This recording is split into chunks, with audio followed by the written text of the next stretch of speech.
నీ రక్తంలో భాగం ఇస్తూ నీ నొప్పులతో నాకు ఊపిరి పోస్తున్నా నీకేమి ఇవ్వగలను?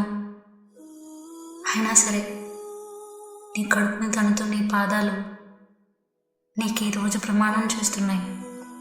పెరిగాక నీ కాళ్ళు పట్టుకుని క్షమాపణలు అడుగుతా అని. అప్పుడు కూడా దీవిస్తావేమో. ఎన్నిసార్లు తిన్నా బయటకు వచ్చేస్తుందా అమ్మా? నా చేతులతో నేనే తినిపిస్తాలే నీకు.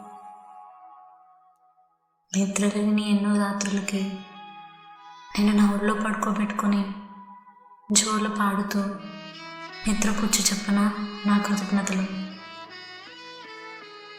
నీ గర్భ సముద్రంలో నాకు దొరుకుతున్న హాని ముత్యం ఈ అమ్మ ప్రేమ. నీ కడుపునే ఎందుకు పుడతానో తెలుసా?